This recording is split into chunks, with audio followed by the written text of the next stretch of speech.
Sila kaya pagdating ng eleksyon kulelat sila at di makaboto eh.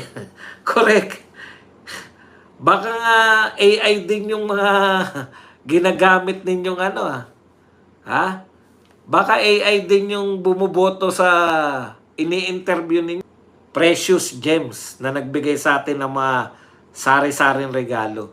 Pwede po ba dyan sa TikTok? Tap-tap nyo lang po. Libre po yata yung mag-heart-heart lang kayo dyan. Heart-heart lang po. Manufactured lang lahat kasi wala naman talagang mga tao behind doon sa mga issue na pinapalaganap nila. Correct. Dahil sa botohan, kailangan pa rin nila ng totoong tao.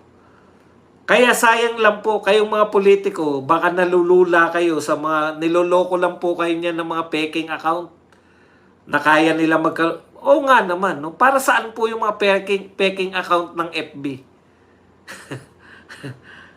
Para ipagmamalaki nyo na marami kayong heart, marami kayong likes? Hindi ko talaga makuha. Bakit kayo magbabayad? Kayo mga politiko, bakit po kayo magbabayad sa mga peking account? Sabi ni PRRD, top of corrupt congressman. Himala pare. Sa tingin mo, posible bang mapalitan ng presiding officer sa impeachment court ng senator pagdating sa 20th Congress? Mike Shinoda, ipinagpapalagay mo na meron pa ring impeachment court sa 20th Congress. Saan nyo nakuha yung may impeachment court pa rin? Una, ito ang tanong automatic po yun, ang presiding officer ng impeachment court, Senate President. Kung sino po yung Senate President, siya po yung magiging presiding officer ng impeachment court. Kalaw kong tanong, paano mo malalaman na magkakaroon pa rin po ng impeachment court samantalang hanggang 19th Congress lang po yung mga itinayo sa 19th Congress, hindi po yan automatic na magki-carry over. Yung mga nagsasabi po na may automatic na carry over, niloloko ka lang yan. O hindi rin niya na alam yung sinasabi niya.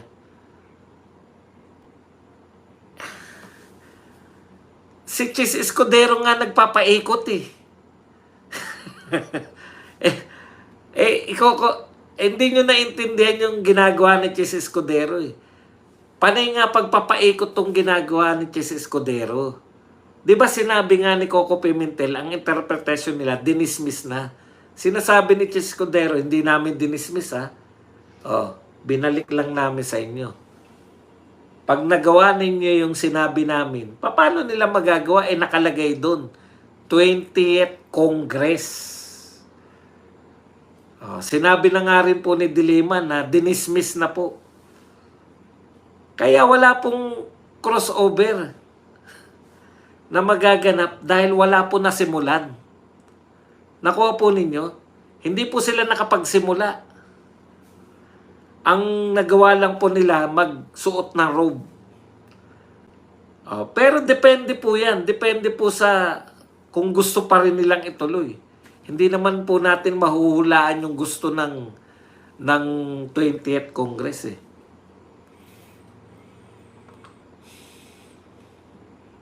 Ako po, hindi po ako nanloloko sa inyo na hindi po to ebidensya. Hindi po ako manloloko sa inyo kasi ang impeachment po ay bilangan. Nanalo na po tayo kahit po matuloy. Nanalo na po tayo kasi nasa atin po may numero po tayo. Numbers game po yan. Hindi po ako peking tao, tinatapat ko po kayo. Pinasa nga nila yan. Totoo naman, wala naman talaga silang kaso. Pinasa nga nila yan. May numero sila. Bakit tinanggap yan ng Senado? Kasi may numero 300 yata yung pumirma. Kanina tuloy na ako ang impeachment. Ang yabang ni Madam Giling.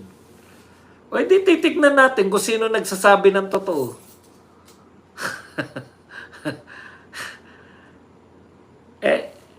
Kasi po, syempre, binibigyan nila ng pag-asa yung mga followers nila. Wala tayong magagawa eh. Pag ganun po, Sir Ned po ulit na mag-file ng panibago impeachment sa House, Ganito po yan, di ba? Ito ha, pakinggan nyo lang po ako. Ang pinagbotohan po ngayon ng 19th Congress, 20th HOR na uli yung magsasabi kung ipupurso nila. So pag sinabi po ng 20th Congress na ipupurso nila, hindi po yun automatic na tatanggapin ng Senado. 20th Congress ng Senado. Ng Senate sa 20th Congress. Bakit po? Pwede nila kasing sabihin na, teka muna, wala namang nasimulan na impeachment. Bakit namin tatanggapin yan? Sino ba nag-utos sa inyo yan? 19th Congress po. 19th Congress pala eh. Pwede po yun. Pwede rin nilang tanggapin yun. Depende nga po sa 20th Congress eh. Di ba? Pero malamang sa hindi, dahil may numero tayo, malamang sa hindi nila tanggapin yun. Hindi ako manghula eh. Ang sinasabi ko po sa inyo, wala pong continuation na yung ginawa ni Chis Escudero ngayon ay itutuloy nila sa 20th Congress. Hindi po susunod yung 20th Congress sa 19th Congress ng automatic. Lalo na kung mapalitan na si Chis bilang Senate President. Okay?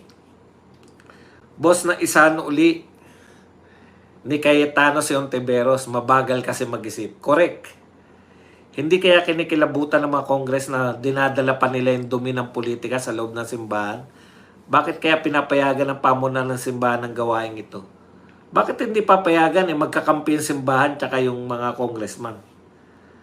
Kaya bawal ipagsabi sino informant, gunggong ka, aktivista.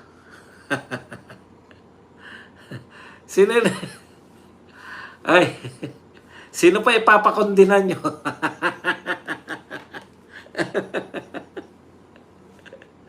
Mga patawa no? Kinukundina ako. Bakit hindi ko... Ang daming gumagawa sa akin ng issue na ganyan, no? Bakit hindi ko kinukundina yung China? Pag kinundina ko naman, no? Wala na. Wala nang follow-up.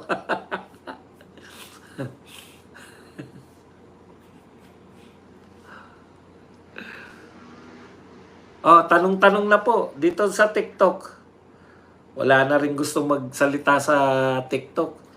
Tayo po, ang dami po natin sa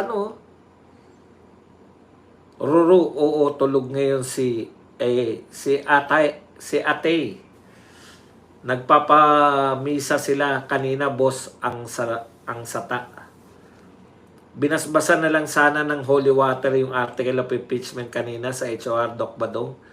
Totoo man kaya yan? Hindi ko alam kung sinakulo ba yung nakita ko o lamay doon sa HOR kanina. May kasamang pari at nagpamisa. Paeklat lang yun. Wait and see tayo pagdating sa 20th Congress. Excited na ako sa for Marcoleta. Correct, Boss Buds. Si Coco na isahan siya ni Alan, boss. Hindi, alam nila na minority sila eh. Kaya lang, hindi nila alam na ganun. Na, kasi si Bato, ang pagkakaiba kasi ng mga Duterte, dismiss natin. Ang motion ni Bato, i-dismiss eh. Wala pong mabubulaklak na salita. 'Di ba? I-dismiss, direct to the point. Matalo manalo, gusto ni Bato ipa-dismiss. Mga katulad ni Cayetano, ni Chis Escudero, ni Joel Villanueva, yan po mga yan, mabubulaklak yan eh. Alam niyo yun, yung paiikutin pa ng paiikutin.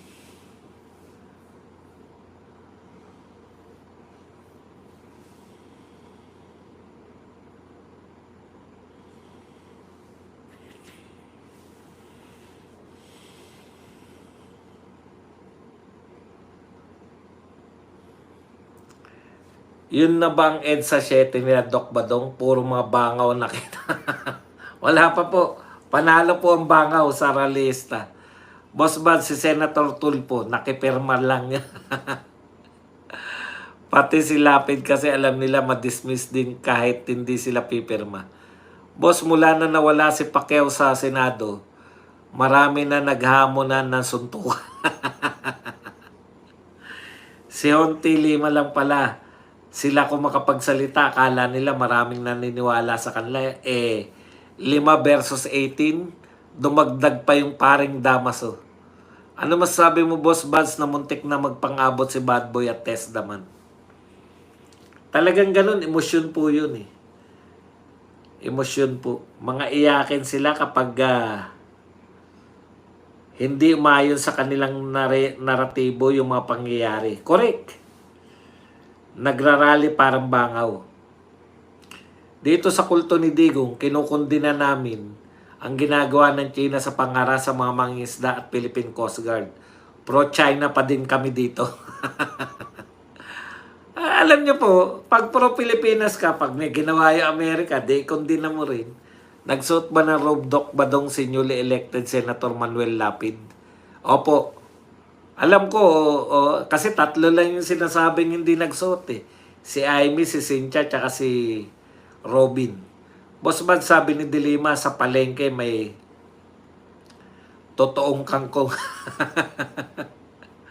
Tapos mag-gaslight na naman yung mga aktivista para sa accountability daw.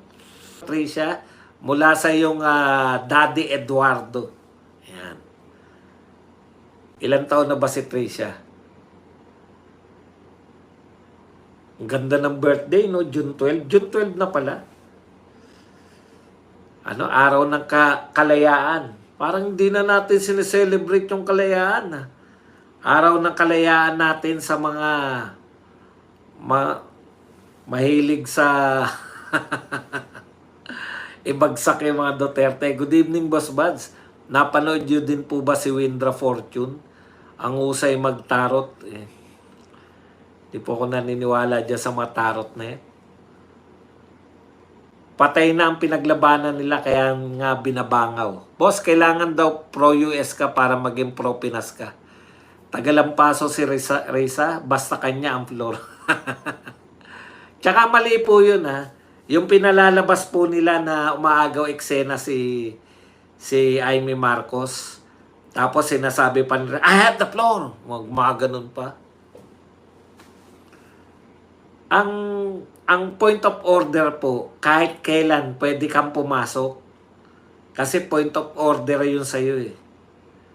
Mayroong kan rules na kino-question. Yun po yung ibig sabihin ng point of order eh.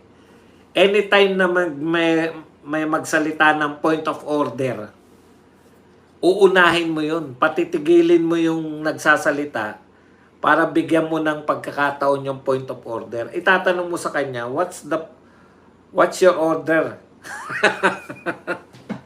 What's your point of order?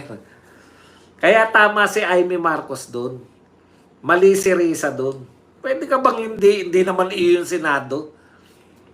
Kahit sino pa po yung nagsasalita, basta meron pong nag-point of order, uunahin yun ng presiding officer.